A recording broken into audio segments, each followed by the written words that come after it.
Welcome to another episode of Header Footer Presents. In this episode, we are going to be recapping the ISEA 22 conference in Barcelona. And this is going to be a different episode. This month, our co-host, Constanza Salazar, is not going to be available. So now it's going to be Harshini Karunaratne and I. So with that said, let's get started with the acknowledgements. First of all, the Header Footer Gallery is part of the New Media Caucus and is dedicated to promoting the creative output of our members by situating them and their work in thoughtfully curated exhibitions that take place across our entire web presence. The Media Caucus is an international nonprofit association formed to promote the development and understanding of new media art. We represent and serve artists, designers, practitioners, historians, theorists, educators, students, and scholars. Recognizing new media art to be inherently interdisciplinary, multimodal, and evolving, we support and advance a wide range of inquiry to catalyze further evolution of the field. The New Media Caucus is committed to extending and sustaining the diversity of our community, board, and membership to promote an environment of equality, inclusion, and respect for difference. We prioritize inclusion as an ongoing collaborative process of growth that we continually address both within the caucus and in our field. And with that said, let's get started. First of all, Harshini, you want to say hi? Hi everyone. It's really great to be back as a speaker here. I get so excited when I'm invited on this podcast. As the speaker, because you're as always the speaker. I'm always behind the scenes. Yeah, it's the voice from above. Okay, so first of all, let's talk about a little bit about what ISEA is. Not everybody knows this, but it's a space that was created in 1990 by Theodor Hesper and Wim van der Plas in the Netherlands with the idea of fostering interdisciplinary academic discourse and exchange among culturally diverse organizations and individuals working with art, science, and technology. Basically, people were saying that there was not a space for people interested in new media art, and so they created this thing. It's been going on since, and this time it was in Barcelona after the last one in Montreal happened to be in 2020. We skipped 2021. I'll say why in a second. And that one was completely online. And I have thoughts about this. So the first one was in Montreal, then, well, not the first one. The last one was in Montreal. Then we skipped 2021 because the pandemic, and it was postponed and moved on to 2020, which was this year. And that was in Barcelona. And the next one is gonna be in Paris, France, if you're interested. They're always themed. In this case, it was called Possibles. But first, let's talk about why Barcelona. So one of the things Barcelona has is that it's a very active scene. It has a lot of art going on, and it's been in the forefront of technology, in arts and technology specifically. And so people like Pau Valde from la Universitat Oberta de Catalunya were chosen to do this year's event, this and last year's event.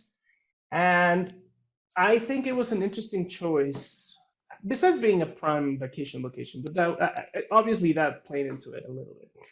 But I don't know, do you want to add something to the reason it's in Barcelona, Harshini?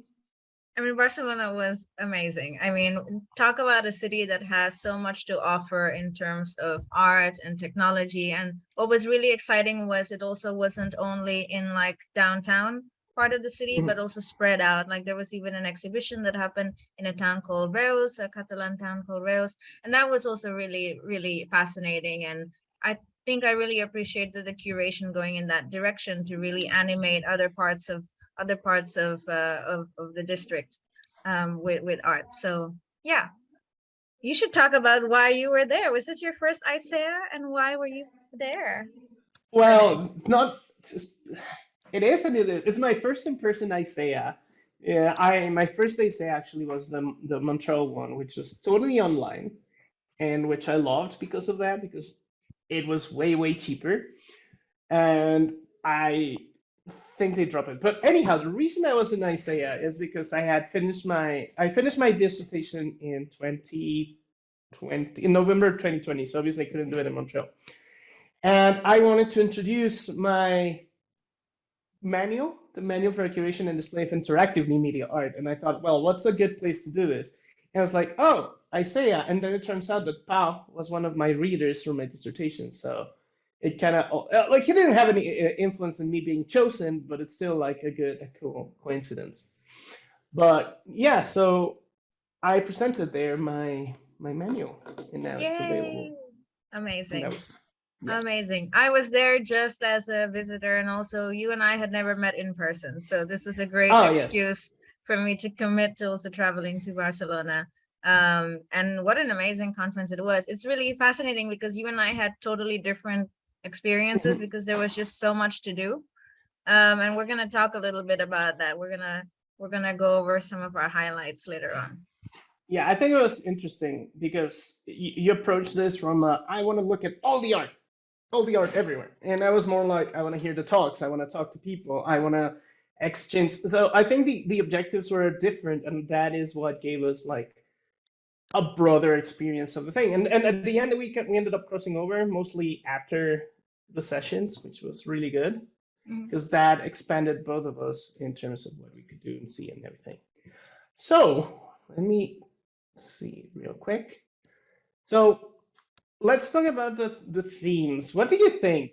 Because I have thoughts, but I want to hear what you think. So the themes were human and non-human. That was one. Then there was natures and worlds. Then we had futures and heritage, which is where I presented, and educations and societies.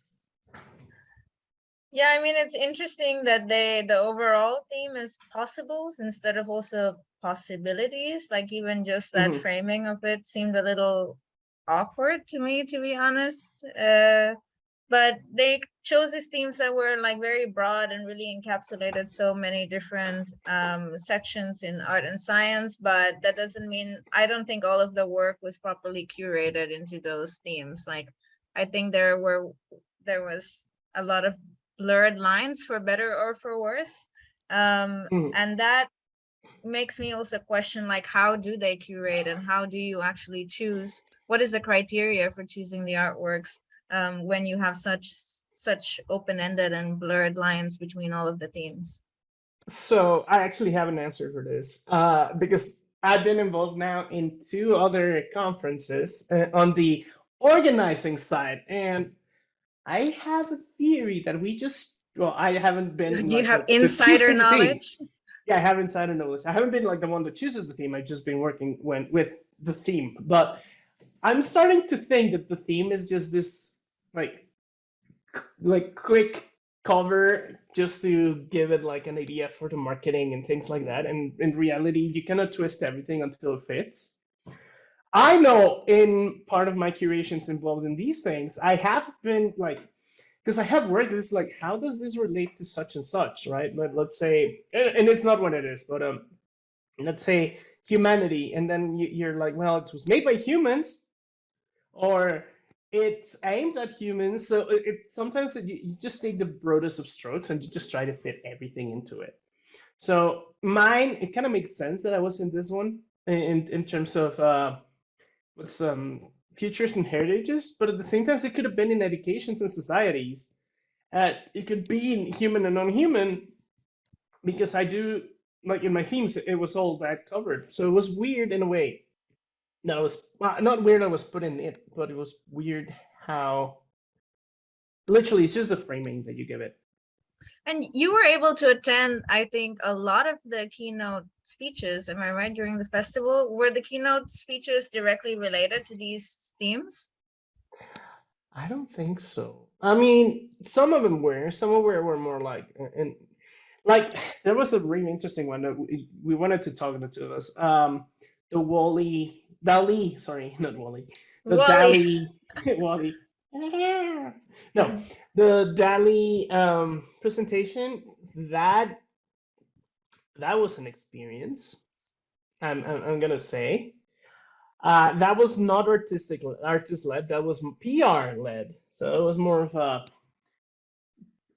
a PR team that was sent to present to new media artists, and they really did not do their homework. So they Because were not the creators of Dali even at all. They were just the no, PR team. Wow. yeah, yeah, yeah. Yeah.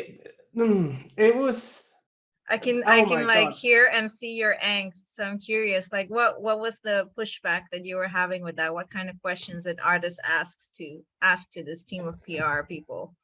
So basically, it was a bloodbath. So they were like, so we have this cool new toy, and you can do this, and you can do this, but you are not allowed to do human faces. You're not allowed to involve children. You're not allowed to so many like, and okay, from an AI perspective, they make sense because the AI is learning, and you don't want it to learn how to make nudes of children or things like that, obviously. But at the same time, you have people who are very transgressive in the public who are like, but nudity is like part of artistic production since for a very long time, right? So a lot of people were like, why are these prohibitions in place? And and then people were asking about the ethics of it all because one of the things that Dali said like it was like we want to do, we have all these rules because we if we don't do it, somebody else is going to do Dali as well, but they're not going to have the rules that we have. And it's like, Mm. well, and that rubs people the wrong way because it's like, what makes you the arbiters of what is acceptable? So there was a lot of questions about that, and then there was the question of labor because they were like, and this is true. This is what they were doing. It's you're presenting this, you're giving us access to it, but in reality, what you're doing is you're training your AI with us. So basically, we're beta testers, But did but they we're not frame getting it as paid. that? Did they say we would love to test this with you, or were they Yes. just like promoting the No, no, tool? no. They Okay. gave us a special access. I still have my access, which, by the way, they've changed. We can talk about that as well. But so basically, originally we had 15, 50. No, there was no limit. We had no limit as to how many queries we could make. Now it's only 15. Hmm. Um, but yeah, no, they were like, we wanna see what you create, and we wanna keep training the algorithm. And so again, people were like, well, you're using us as labor, but you're not paying us. And then we have to follow all these rules and all these ideas that you have. Like, oh, you cannot do political figures. You cannot do, there's like a lot of things that they were like, you cannot do. So obviously they know that like, you don't put these rules up if it hasn't done it by accident. Oh, or Hmm. if the AI hasn't generated them. So I've been reading, and apparently it was throwing pictures of children, for example. So that's why it's a bit of a disturbing because it learns from the internet. It learns from people asking things. So it starts making us ask the questions. And then there's the whole other side, which is basically this tool is designed to replace designers mostly, not Hmm. artists. Artists, I can see how they can exploit it, but designers, particularly fashion designers, graphic designers, all those kind of or even industrial designers are gonna have are gonna be the aim is to replace them basically because you can go and say, give me an illustration of a teddy bear or with a balloon riding a unicorn. Boom, t-shirt. Mm. You don't even need. It's also a way for them to avoid this whole issue of oh, um, we just stole a picture from DeviantArt or something, and now the artist noticed, and we're being, which is something that keeps happening with Sarah, for example, or Hmm. with Forever 21 and all these brands. At the same time, the other day, someone did a Dali painting, and it copied the signature of the Mm. artist it was based on. Ooh.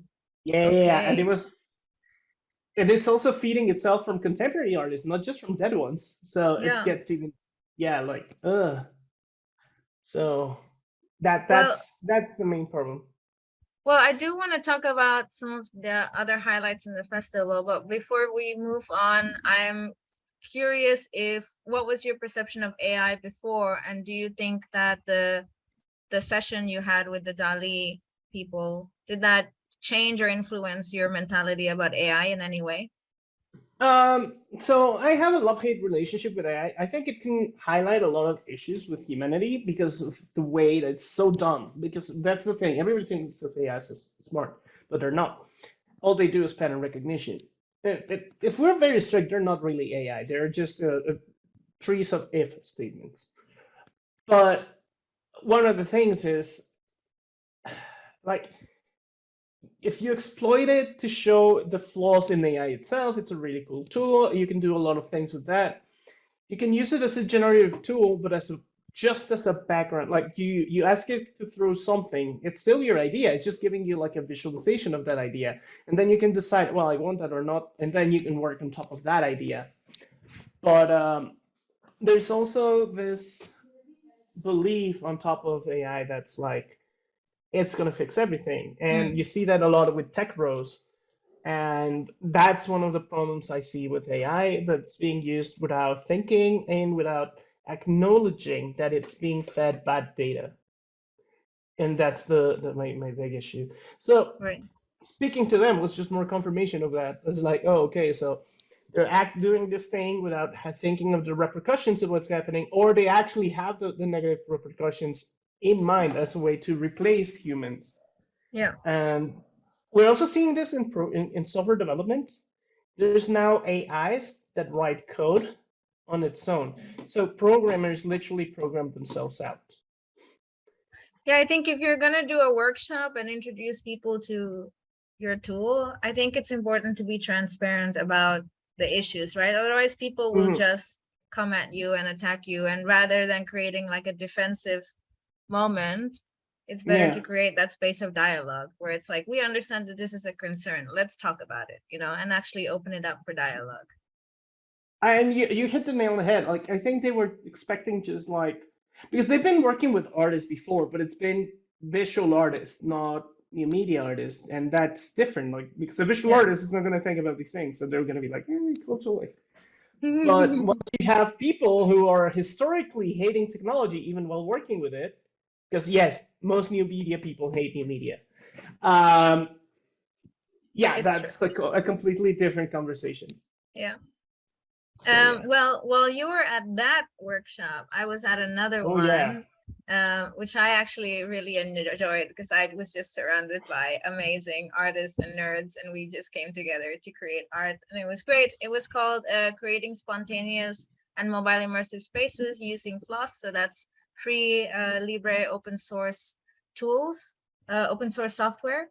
And it was Yeah. run by, and I'm totally going to butcher their names, and I so apologize for these French Canadian names, but with Emmanuel Durand and Michel Seta from the Meta Lab, which is the research laboratory of SAT based in Montreal. So SAT is the Society for Arts and Technology. They're doing absolutely amazing things with developing technologies for immersive experiences. A lot of their tools are also related to dome experiences. So it was so amazing to connect with them. And also it was the first time I was in a space where, these amazing artists are like, we are just going to use free and open source software. Like, let's actually think about how we can create a space of collaboration and dialogue with totally free software. And that was really amazing because particularly I think when you're studying in the arts, a lot of your Yeah. professors and mentors are like, okay, you have to get this software, you need this, and this is, I know it's only $500. I'm like, I don't have that much money to spend on this right now. Oh, there's a free trial, blah, like whatever, right? But to actually, Yeah. be given the knowledge and a list of like, here are tools that you can use, and here's tools that we're using, in our professional practice, was so enlightening. And so it was kind of really cool because we actually use the ISEA themes, the sub themes as our starting point to figure out, just imagine and dream of different immersive Oh, that's experiences. cool.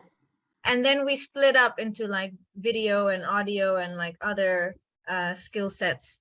And so that we could try to, work in teams. And I was obviously part of the video team. And so we were, communicating with NDI, right? So we would like send each other, the visuals we were working with all through NDI. So I had the privilege to work, right beside John Desnoyers Stewart, who did an amazing presentation on his VR experience, which I believe was called Stardust, but we can check that later. Amazing VR experience. And so he was working with, I think, Unreal Engine.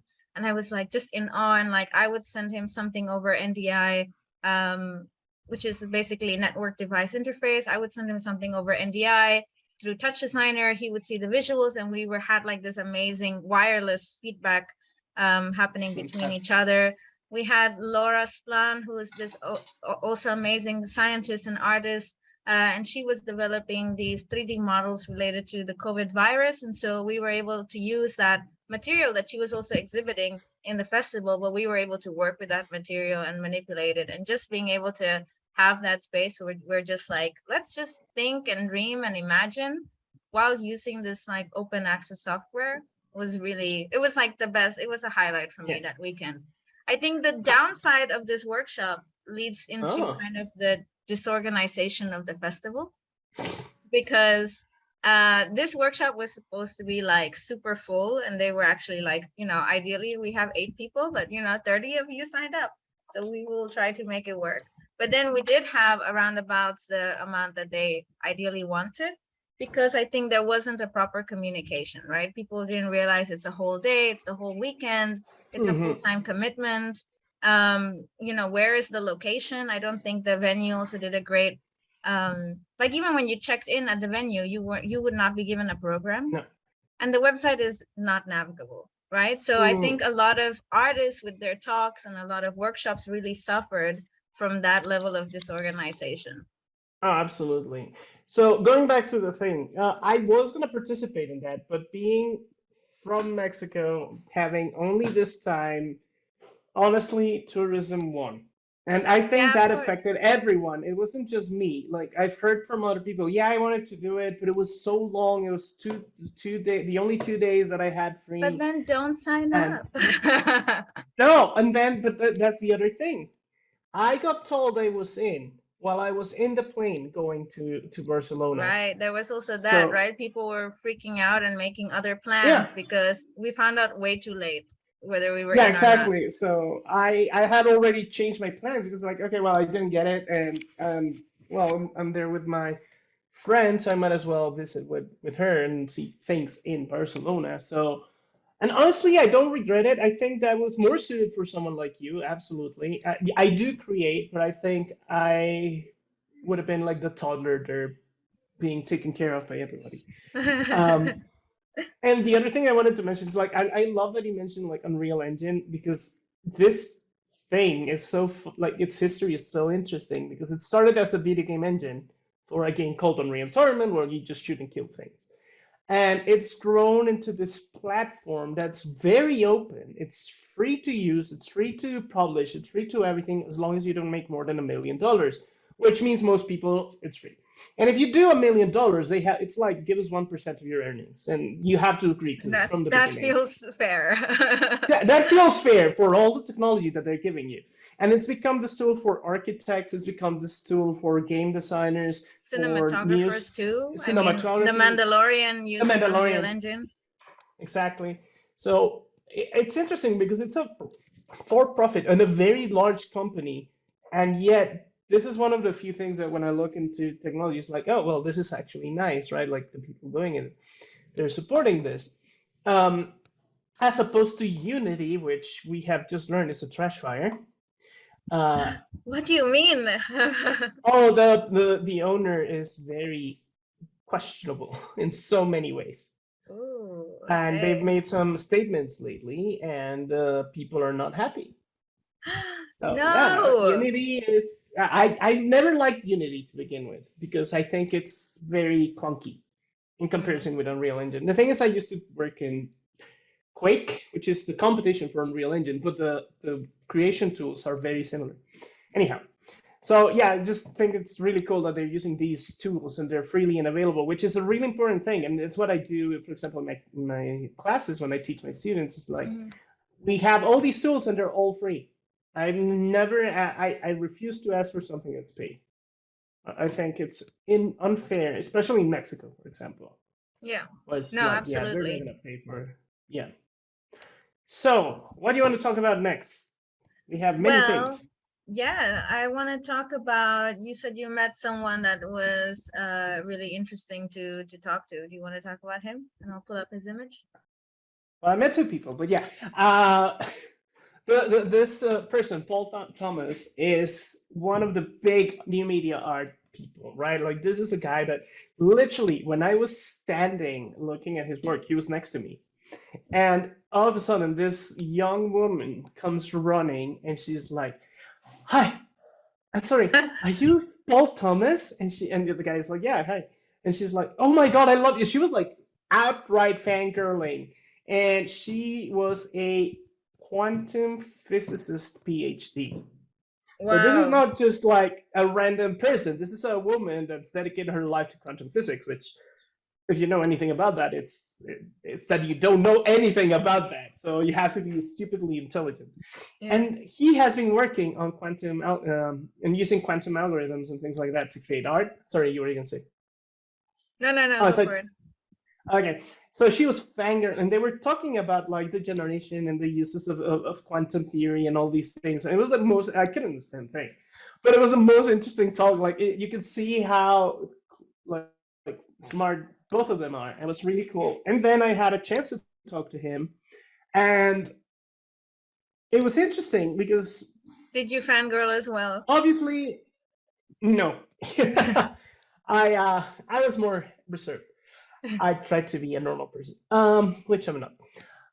But yeah, so what happens is we're talking, and he's like, "What do you think?" And it's like, "I mean, it's an interesting exhibition, and I like the works that are being shown in the videos, but what about the talks?" And I'm like, "What do you mean?" And he's like, "Everybody here is just talking about the cool new toy. Nobody's talking Mm, about whether the art is good. Nobody's talking like." So he came at it from, and this is something that I like, and I think I've only seen two artists be like that, honestly, maybe three, who that and as they say, it's like this is art first and foremost, and yet people here are just geeking out over toys, over tools, over technology, and it's like the artistry is being forgotten. And I think I agree a lot with him, and it's a thing that new media needs to fix if it wants to be more accepted. mm, Because, and this is something that happens in design. Basically, if you notice design, something went wrong. So right. if you let me explain. So if you're looking at a menu and you're thinking, "Oh, what cool! The typography is cool. The graphics are cool." That means it's not working. That's a menu that failed. Mm. Why? Why do you think it failed?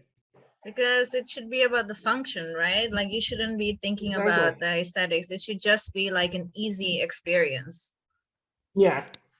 Yeah. You're But meant if to you're be getting like, okay, distracted you'll by enjoy all the it. bells and whistles, then that's just Exactly. distraction, right? Then it's like then it's the Yeah. menu as object rather than the menu as it's as a functional thing. That's a way to get food. Exactly.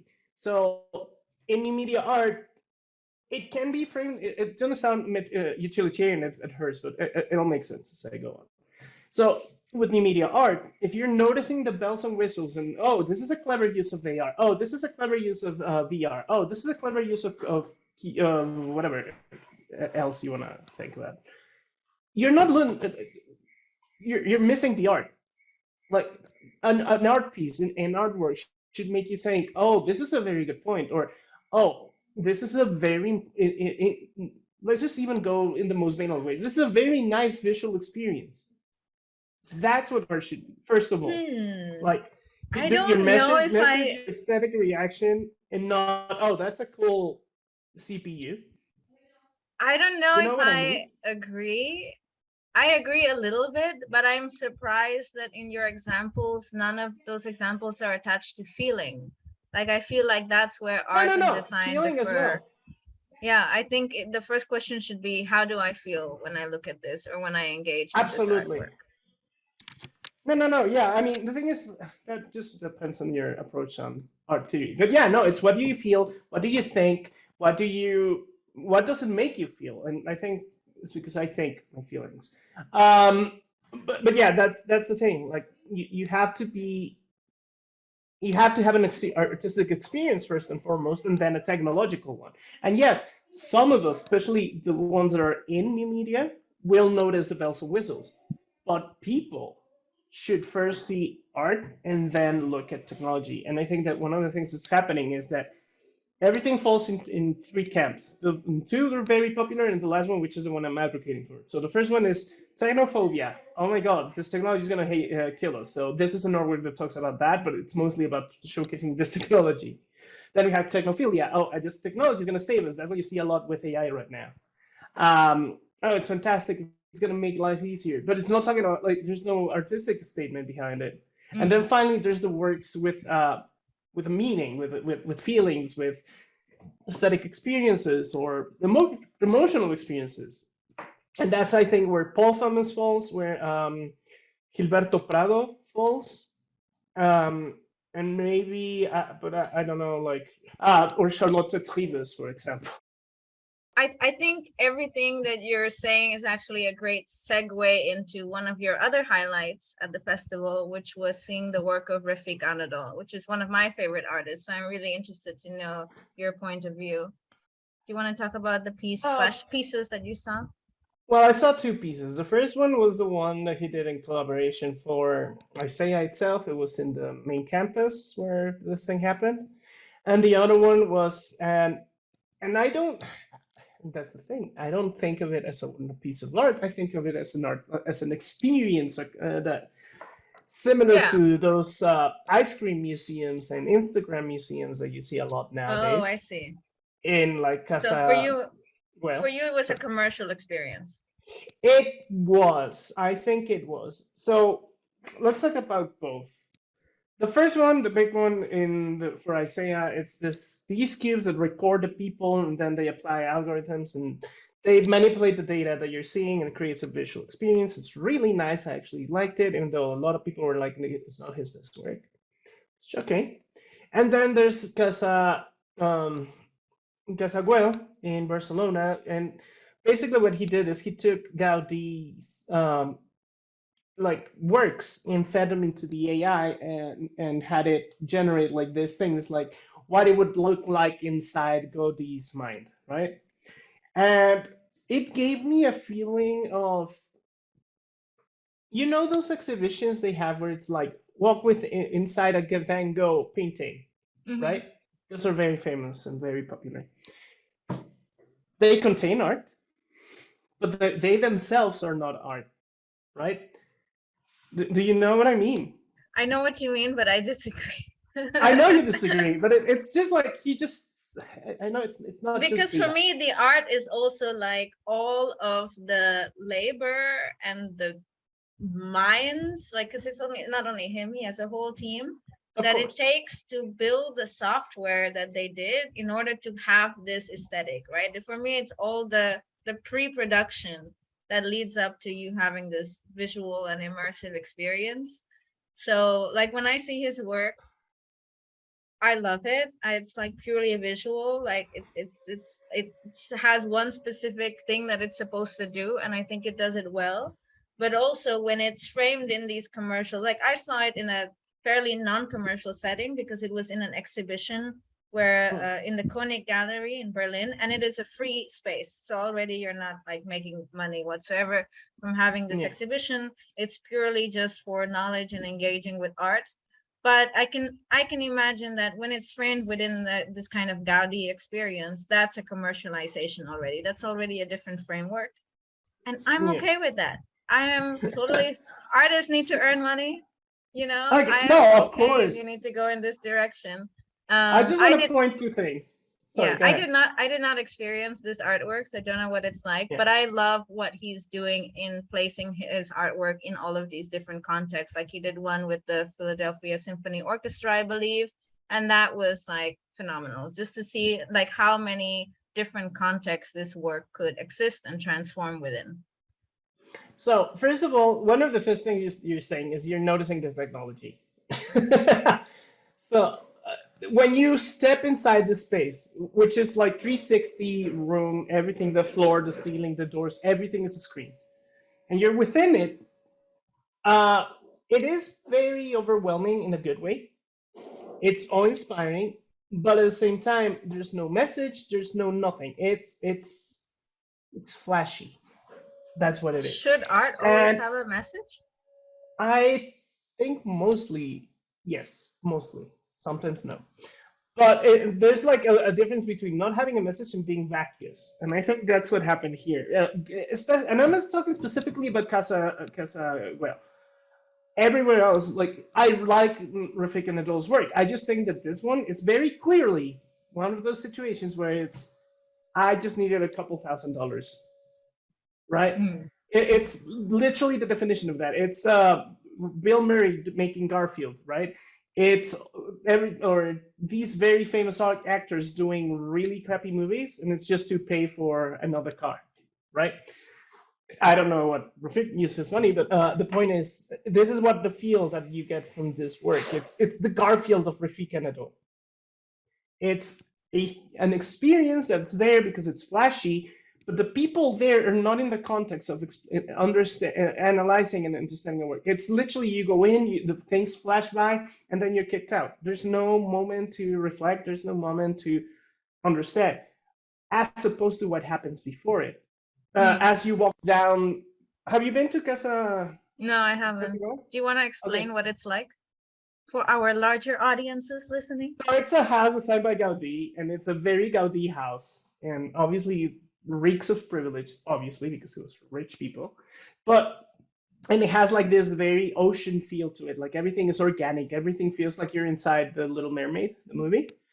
But one of the things is once you finish the experience, you're channeled into this staircase, and it just goes down and down and down because you basically going up the house.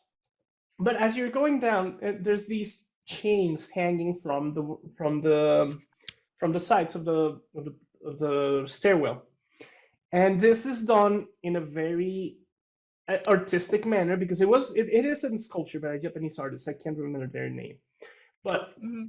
the idea is that as you walk down, you're touching the chains and they're making this sound, right? And there's these undulations that resemble the sea. And I think that as in comparison to the Riffic and Adult, they achieve their objective in a much better way. They give you a moment to cool down. It's all gray, so you're like resetting after this explosion of color that's Gaudi's architecture and work. And you keep going down, and the sounds are calming because of the chains, and there's like everything is carpeted. And then you get down to the Rivik and Adult, and the Rivik and Adult is just boom, boom, boom, textures moving past your face. There's no central point because it's meant to be explored in all the angles. So So do you you think this is really a can't focus. curation problem? No, I think it's a production problem. I think it was literally let's do something quick that looks really visually impactful, but really it's just because we need to get money, probably for better pieces. I think that's what happened with our work. Maybe I'm wrong, but it's what it feels. It's the Garfield of Rafik and Adol. Wow, so powerful words, powerful I phrases. know. I'm um, gonna put that somehow in a paper. So how well, about meeting people? I want to hear from you what you think because I, oh I I have yeah. thoughts about you and meeting people. I mean, like I really struggle from you. I mean, wait, you don't know this because you saw like the best version of me, but I really struggle with social anxiety. So I was really nervous about going to this festival before because I knew that there was going to be a ton of people. And actually, everyone was super weird and wonderful. So I feel like there was like a really nice community. And, that's also to be said about the new media art community in general. You have to be a little out of your mind to be engaging with Oh this yeah. with this form. So I felt right at home.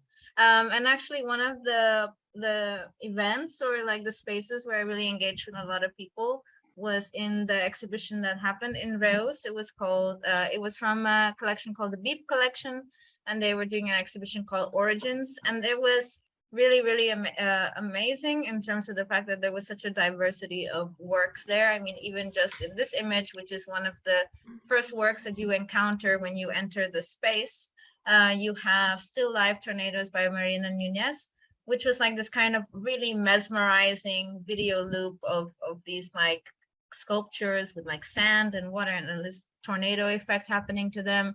And also you had this structure from Anaisa Franco called neuroconnection that I didn't engage with because I was so like maybe looking too much at the technology. um but there was always a line to engage with this piece actually because it I believe you had to wear like this headset that actually took like impulses from your brain waves, and totally, I'm not a Oh, cool. scientist, so I am butchering this explanation. But and it would, you would then like be inside this piece, and you would be able to trigger lights in the piece using just your mind. So people like, it was That's funny to cool. engage. It was funny to engage with people afterwards because they were like, whoa, right? They were a little stunned, or they felt like superhumans because they could do something with just their Control. mind. Yeah. Yeah, that's But cool. so that was quite interesting. And actually I'll show some other examples too. I think another really powerful example was vestibular, which I cannot play a video of, but I encourage people to go check it out because it is like flashing light content. But vestibular is by Albert Barquet and Duran and Marc Marcini, and they were specifically, it was an installation that you were given headphones and you would enter the space, and it was a completely dark space and you didn't really know where you were. It was small space, maybe for 3 to 6 people, but then there would be this Okay. flash of light, and this light appeared in different patterns. It was like this series of LED lights that appeared in different patterns, and I freaking loved it so much because it was just a pure exploration of light and persistence of Hmm. vision.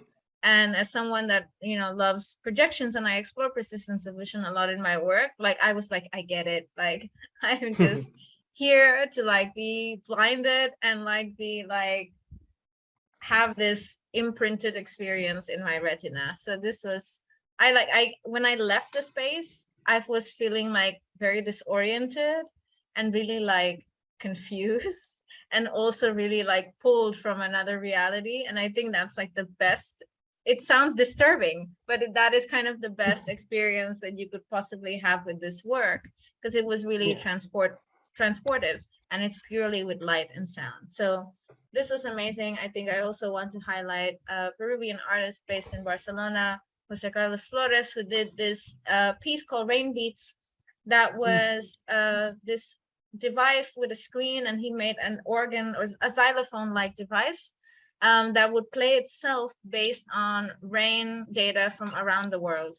And he has like, I think hundreds, if not thousands, of city data entries that are just like cycling through. And so each time it cycles through these cities, you get a different musical score. So I think that was like really, really cool, because I think it was like really, really cleanly executed, just like this wooden xylophone and a screen. You don't need bells and whistles. There was a clear message, an idea, and a really pleasant form of interaction because of the sound that you would have. But I think, and there were a lot of great pieces in the Beep collection, Origins, but I think the most contentious piece was this one, which I will just call Proto Viva Generator by Robertina Sevchanik. Again, apologies for the name. And it was a Mm. sculptural piece that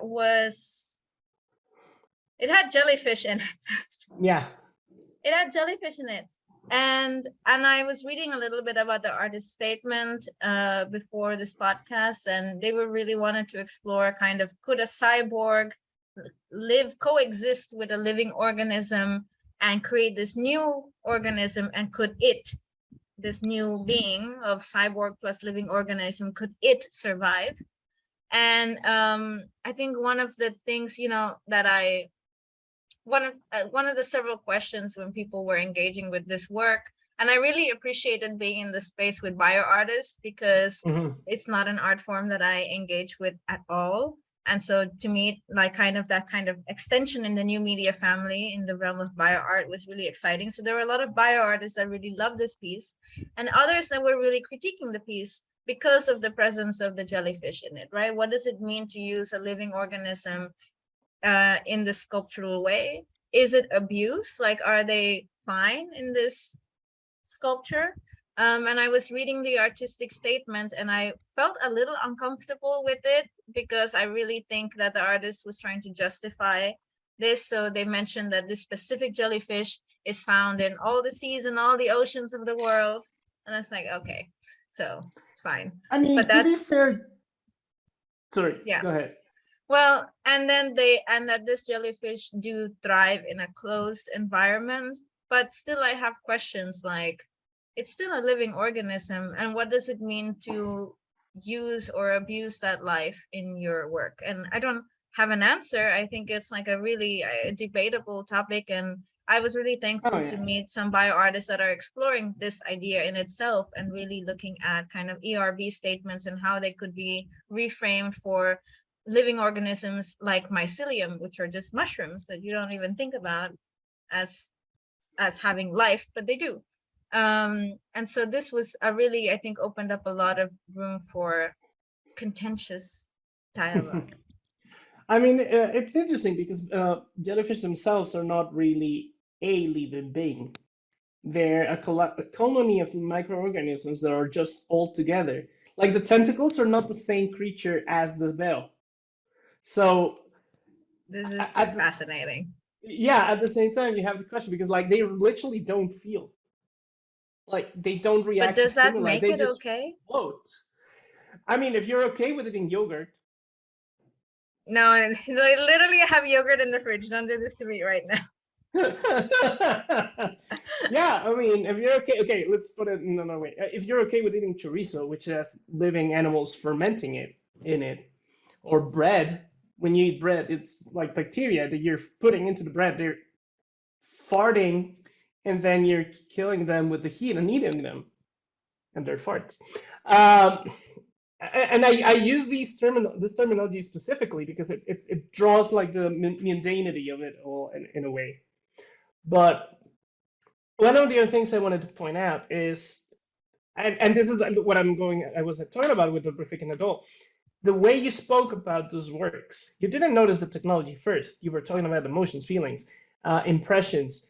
And with Rafik adult, the first thing you say is, oh, the AI. You see the difference in how, and I'm Well, speaking specifically I Kazakhstan. will still talk about how I feel when I look at a Refik Anadol case. But I do agree that that transition to speaking about the technology is quite rapid. Um, Yeah, but I will say with the piece by Robertina, I mean, it has this wow factor to it because it's something very unexpected in the space. yeah, But I do think like I wasn't sure. I didn't see that message of the coexistence between cyborg and living because I think I was just so struck by what I was seeing that it was so out of yeah. the ordinary. And there are screens on this sculpture, and I Hmm. wasn't sure, as also someone that doesn't engage with this topic, I wasn't sure what this sculpture was trying to tell me. So this was a piece that when I saw, I didn't really know how to talk about it, Yeah. right? I just call it the jellyfish sculpture. Like I don't know, like what is there data being collected? Like how is the water temperature changing? Like I want to know all of this information, and I don't think that that is like communicated. I will say in the space, and this seemed to be an issue in a lot of the ISEA exhibition spaces, that there wasn't always a clear placard where you could find the artist's name and information. And if there Oh, they was, had it QR wasn't codes. properly. Oh, we didn't have any QR codes in this. Oh, They were like usually in a dimly lit area or like in a big fold out thing that was just poor design. But I am hmm. aware that there are other artists in the main exhibition space that they had to fight to get their name on a placard because there was some weird system that your name would be on a handout on a pamphlet but not in the actual exhibition space, and this is very confusing. Yeah. Um, That was but yeah. different from Recent, I can't pronounce this, Recent Modernista Sao Paulo. And Mhm. in that one, which was the other exhibition that they had in this old medical college, now it's not that. Um, one of the things they had is every work you would scan a QR code and it would send you to the works label with a little biography of the artist and all that, which I thought was really clever. And That's great. That's yeah, fantastic. Because if you go on the ISEA website now, what like, and if you look specifically for the Beep collection, they have the list of artists participating, but they don't hyperlink it to their website. They don't yeah, hyperlink it to their profiles. And why would you not do that? You need to do that. I support know. artists and continue the dialogue, and it's a freaking website. You can hyperlink. So yeah, there's just like little weird things like that that are just like It's 2022. We can, we could I do this know. better. Yeah, I agree. Um, It's just, I think because Beep was an independent collection, it wasn't part of ISEA itself. yeah, So I think that's just their curatorial process, I think. And there is a lot lack of experience in curation in new media spaces. I think that's one of the biggest things that my manual tried to solve. It's this there's very few what Olia Lialina, the artist, says. It's like there's a lack of geek or nerd curators, which is curators that know like technology and programming and art and right. exhibition design, because you cannot separate exhibition design from new media art, I think. That's my belief. Absolutely. No, I But agree. yeah. And then so I we've talked about pretty much about all of the things that I wanted, except the whole meeting people thing. But I think you mentioned that already. Yeah, So you were, I oh, kind sorry. of, if I could just add like maybe one more piece, I think, because I think we went to see this artist talk together, and I think we were both fangirling by the end of it. Um, and you know who I'm talking about. It's gonna be Yes. there was an artist talk by these two artists, David Shanto and Simone Laroche. Again, French names. I'm so sorry. And they were talking about their process in devising a piece called Perpetual Demotion, which was part, food technology, part robotics, part theater and performance. And I was like, you have food, theater, performance, and robots all together. You guys are so weird. We need to talk. And I think something that I really appreciated from their presentation is that they really made it accessible to understand. I was reviewing some of my notes, and they would ask questions in their process of like, is this art?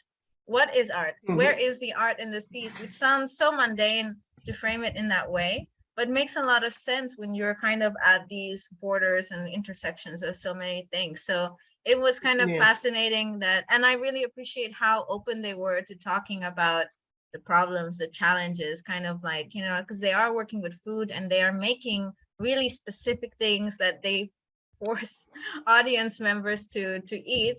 And so what is that process like? So it was really, Yeah. really like eye-opening for me. It is a very interesting piece, especially because it seeks to make you uncomfortable with what you're eating and question your relationship with food and all these things. I really like that piece. I do think it's one of the ones that we could arguably say, yeah, there's artistry in this, there's a message behind it, and then you notice the robot, which is fine. But I think that's the point. Like, and in this case, the robot is central to the experience, right? Like Yeah, the whole the idea robot that is it's a a big performer. conky metal thing that's coming at you with a spoon with this weird, off-putting colored paste, which it's a shame it wasn't on show. That is the one thing. Mm-hmm. But yeah, that would have been an experience. Uh, Absolutely. but there's also, and we hung out with this guy and his friend. Remember, this person that did the talk about Japanese Ricardo, culture, Ricardo. Yes, my heart, yes. that was a Spanish artist, and he was one of the best experience I think we shared while in Barcelona. Just Yes, hanging on an artist, getting drinks, and talking about art like nothing. but also Very 19th century. what an amazing artist. I believe he's actually from Yeah. Mexico, and then he moved to Spain. Wait, uh what? I know. But he sounds so Because Spanish. he moved to wait, yes, and then he moved to Germany because he was studying philosophy, and then he moved to Spain. So I think, if I'm not mistaken, otherwise I really apologize, Ricardo. But that was really great because his research is focused on robots and like Hmm. toy robots specifically, but also robots in theater and puppets, like the karikuri of Yeah. Japan. And a lot of his recent research actually extends into the metaverse also, and topics that I explore as well, which is like the Someone metaverse did is. homework. I was like, this is someone that I would love to connect with. Who is this amazing person? And then I was like, oh my god, you're looking at the same topics I am. We need to absolutely connect. So yeah, Ricardo Iglesias, what an Yeah, it amazing, takes amazing me person. it takes me to another thing. It's again going back to meeting people and Harshini saying, "Oh, I don't like meeting people," and I didn't say I don't like meeting um, people. and I how said you that were with I really every struggle well, with meeting you people. struggle with them. Okay, you struggle with meeting people, and yet you were the one that was like, "There's this party, and let's go to this party." And I get to this party, and Harshini's surrounded by people, and she's just talking with everyone, and she's making friends left and right. Wait, for Uh, context though, like someone told me it was a dinner, so I didn't think it was a party. And then when we went, there were just long tables. So you had to sit next to people that you didn't know. Okay. So all my anxiety was like, what is happening right now? We're going to it didn't look we're anxious to going me, to breathe. I was very, very grateful to be surrounded by lovely, lovely people. which is Yeah. also where I caught COVID, by the way. Did you really? I did, because the math checks out, and it was the one time I was like surrounded by like people in a super I mean, enclosed space. we when we were in that space, we were like, this is the space where we might catch it. It was Yeah, just a lot of exactly. people. But anyway, That we that don't we was. don't need to get anyone in trouble for this comment. Of course Um, not. But it was that. No, it was fun. It was. I met a lot of people. I met some that like, now I really clicked with. yeah, Um, but yeah, no, it was. I think this is something that everybody needs to hear. You don't go to conferences for the art or yeah, the talks. You go to get drunk with people that later lead to professional opportunities or just friendships. I think that's the most important part of these conferences. If you can get your unity to pay it, even better. Uh, I think yeah. that's the most valuable thing of it, ISEA itself.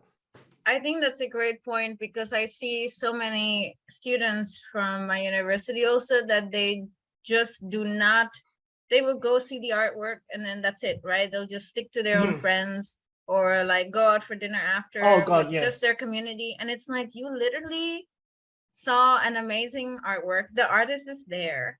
Do you not want to have a conversation? I do not understand, So blows my mind because I am that person who's like, but I Yeah. try to make sure that it's meaningful, right? I try to make sure I'm not only just like that was amazing, blah blah blah, but that I have questions, and then if I don't, that's fine. We engage in a different way. Yeah. Actually, to add to that, And I think that's another thing. Yeah. yeah, absolutely, and actually to add to that, there was this. I think you missed this, and I was like, you need to see this, but it was unfortunately at the same time as a keynote speech. Um, there was a The video performance. game exhibition. Oh Yes. no. No, it was a performance called Tawa. And actually, I will just pull up the description because I really think that the description of the work is really eloquent, Oh, and I I want saw to that do it. one. Did you see? Maybe I think you saw the tail end of it, but you did not No, see I the saw it beginning. all. Oh yeah, I mean no, no. I saw the whole thing. I may have missed like 2 minutes because I went to the bathroom, but that's it. Well, this was something that I was really looking forward to because of its Andean connection. But basically, the sound performance Tawa by Patricia Cadavit Hinojosa is an homage to the colonial Andean technologies in a different experience of tangible live coding and computer music. She created this kipu, which is, I mean, a kipu is a tradition, like an Andean artifact that you find, but she made an Yeah. electronic version, which is essentially made out of conductive thread. So let me just, So I what was it? actually had Yeah. questions about it. What was the thread doing? So she was doing live music, right? So the visuals were just an overhead Yeah. camera that would show her hands manipulating the thread. And the sound was Yeah. all kind of mixed, or the sound was manipulated by her interaction with the kipu. So the kipu was made from conductive thread, and she had a ring Hmm. on her finger, which meant that every time she touched it or like made knots on it, it would completely change the sound that she was making in the Oh. space. So it was kind of like a keyboard made out of thread, right? If you can imagine what kind of experience Okay. that would be like. So all of the sonic, the audio that you were experiencing in the space, which was kind of like this beautiful array of like Andean traditional instruments and sound recordings and nature recordings, all of that was being manipulated through her physical interaction with her electronic keyboard. So just, I mean, Mm. just to even think about, this piece being performed in Spain, where Spanish colonials actually burned Kipu. Yeah. So, just to even think about that as a performance taking place within that context was amazing. And everyone was just like, I think she really captivated the audience. And even when she began, it began in this sort of ritual way where she actually cleansed her space. So she had incense sticks. She made this kind of like motion, and she invited people to come closer to her and interact and walk around. Um, and I think that was really interesting. And I kind of liked the choice. It's very unusual to see it, for a VJ and a DJ performing, you're usually like hidden away, or you're usually Yeah. right in front of the screen. And so I thought it was really interesting that she's in front of the screen, but her back is towards us. That already feels also like a gesture of like, I just want you to focus on this artifact that has been erased Yeah. all this time, and how I am controlling the space. Yeah. So freaking loved it. So yeah. Yeah, it was a really interesting piece. But it leads me to, I think, like, with, probably because of time, the last point that I wanted to mention, and you mentioned this as well, and it's the overwhelming whiteness of the space. Even though we're there, it is important to make this note that well, Harshini is living in Berlin.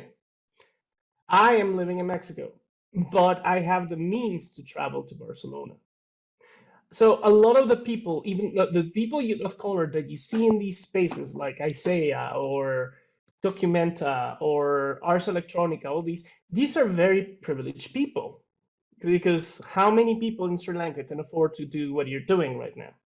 Not many, right? How Yeah. many people in Peru can do that? How many people in Mexico, Argentina, blah, blah, blah.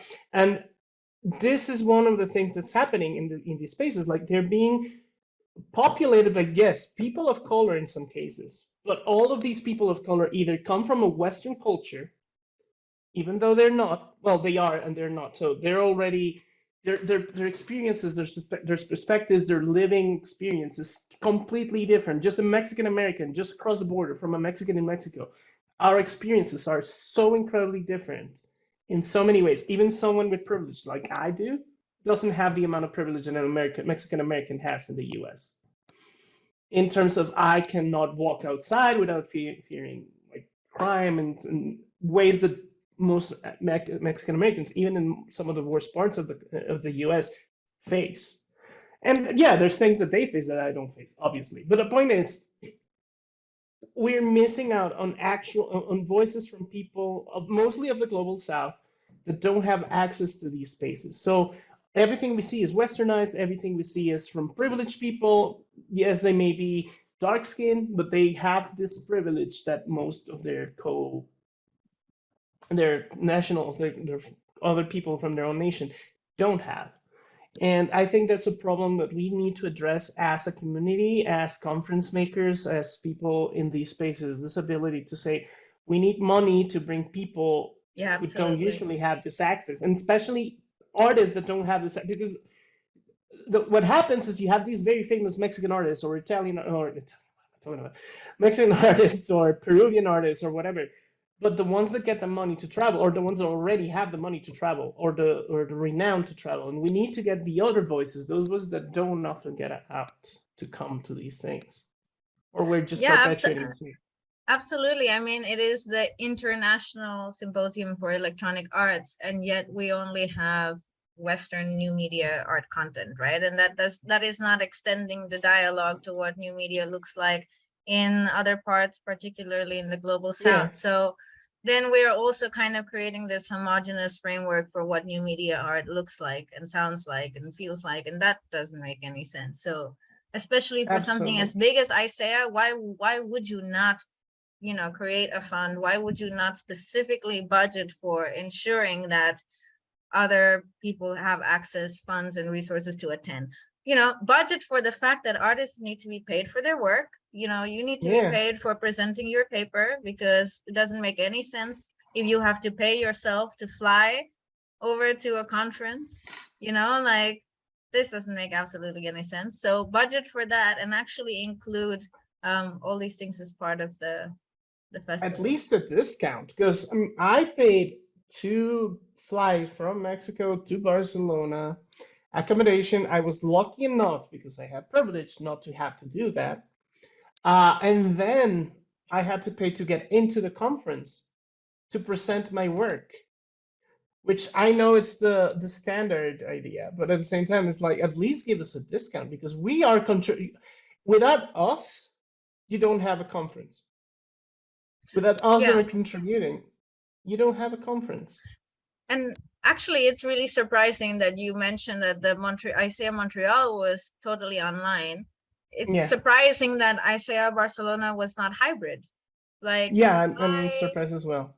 like this is shocking. Like, we cannot be having exclusive live events and exclusive online events, especially if we're gonna do like a new media conference. They need to be absolutely hybrid so that you allow for Yeah, that democratization of knowledge and access. Like, at the very least, absolutely. make that online access free for anyone, right? And then imagine, Yeah, like, I can even imagine organizing like a university in Sri Lanka to like have live stream sessions and like and of actually course. contribute to the dialogue, have a chat, have a forum page. Like, that would just animate the festival to a whole nother level if you're not able to go to the extent of actually being able to attend the festival. Did you know there were people presenting on streaming? I did not know that. There This makes was no an sense. hour. There was an hour at the very end of the symposium. Symposium, sorry, the symposium plural. And the symposium where they just put on a projector, hooked it up to Zoom, and they had the speakers that couldn't be there in person do their talks. So obviously they got shunned to the very end. Nobody saw that or watched it, and it's like let's pretend I didn't have the ability to go to Barcelona, which I almost didn't, by the way, because of Mexico in its migration policies. Um, but if I had not been able to present in person, I would have had to done it digitally. Maybe I don't know if they would have accommodated me, but the point is, I would have been shoved into this very end of the thing instead of being put during my time block with the people that kind of clicked with what I was doing. And I think that was wrong. Like people, Mhm. even remote, should have been given the same priority as us that were on site. I think that was another thing. And it goes with the hybrid thing. I don't think my school is this tiny little liberal arts college in Mexico, and we have the capability to stream our classes while we're giving them. How is ICN not able to do it? Yeah. Right?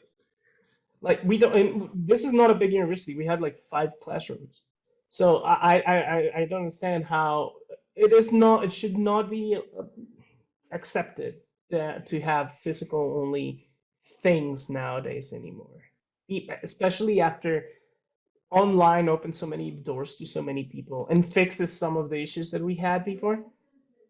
So Yeah, I yeah, mean, you need creative technologists, you need curators, you need artists as part of your organizing team, right? Because these are the questions that's gonna arise. And absolutely. like, especially, even in some of the rooms there were like technical issues with the microphone and slide sharing. I'm like, this should not be a problem, and No, I'm coming from a background of working in as a technician in a theater. I can tell you this should not be a problem. There are ways to navigate this in a clean and flawless way.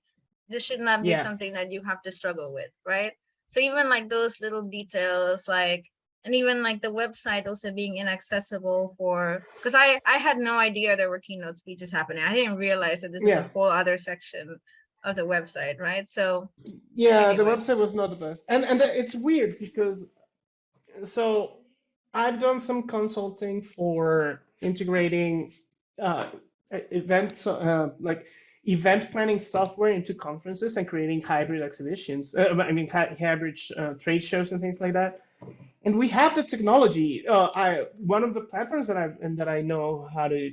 I'm not gonna name names, but there's this platform, and literally you set up the sessions, and it will email every single person when their session is. It'll there's an app, so it'll give you an alert 5 minutes before. It'll put you on a map and tell you, well, where you are and where you're going, and it's going to take you how long to get there. Oh my God, It could will you imagine record. just like an ISEA app? Like you just do Yeah, everything on the app. Oh my God, this is so much easier. they had one for Montreal. Uh, Montreal did these things. I don't know what happened. I don't know. Like, I understand that they had to switch from from 2020 to 20, no, I mean from 2021 to 2022. But that should have given them more time. The thing is, I think they were dead set on being physical. mm, I think that was like yeah. what they wanted to be, a physical exhibition and physical show, Well, physical everything. well, really quickly, since we are like well over an hour, people listening to Oh our boy. voices. I mean, there's 3 hour podcasts. No, no, we will not be one of those. Really quickly, I know we've talked about a lot of pros and cons of ISEA. Do we want to end on a happy note before we close the podcast for today? Sure, absolutely. You want to start? Or should I start? You're like, what is the happy note that I can think No, of? no, there is a lot of happy notes, but it was your idea, so go. I think honestly, I think we keep coming back to this idea of networking and meeting people. It was just, I think, really amazing in a lot of ways, but also really comforting to meet people that were in the same field as I am, because I think particularly coming from the global south, you don't often meet people Yeah. that are engaged in new media arts because of the lack of resources. And then coming to Berlin was also such a big jump. So to have the access to just go to something like ISEA was unbelievable. So, and I got to see you in person. So that was my happy. Yeah, That's my happy note. yeah, it was. We had fun. Yeah. I think, yeah, one of the things, like Isaiah was like, it was a great thing. In yes, it has its flaws, and in spite of those flaws, I think it was a success.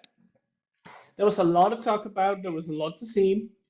There was a lot of people to meet and like connect with, and sharing thoughts, ideas, collaborations, all of these kind of things. So I think that was really, really great. And then again, like meeting friends that were virtual until very recently. So that was also the highlight, I think. And then the food. Oh my God, the food. Barcelona has some of the best food I've had. And the city side also fantastic. The only thing I don't like is the heat. Oh my I God. mean, welcome to Europe. Europe in the I summer know is what like this. happened. Oh, we are so fresh right now. Like it's like 20 degrees, Europe kind of is sunny. disgusting right And now. Europe, like, when did we switch places? Yeah, I've heard it's really brutal right now. Well, I think Well, that's all I have to say. yeah, thank you to everyone who tuned in for our chat about recapping ISEA. Yeah, absolutely. Well, thank you everyone for listening to us. Um, as you know, oh, we have a new exhibition. I forgot about that. There's a new exhibition for the Header Footer Gallery. You can visit it now. Just go to newmediacaucus.org. And that's the Judson Morrissey Award, which we do with some students, and they get to show their work. And they get a nice amount of money that they can do whatever they want. So they can spend it all on chicken nuggets or art supplies, which I think is a really good thing that New Media Caucus is doing. Anyhow, thank you everyone, and we'll see you next time.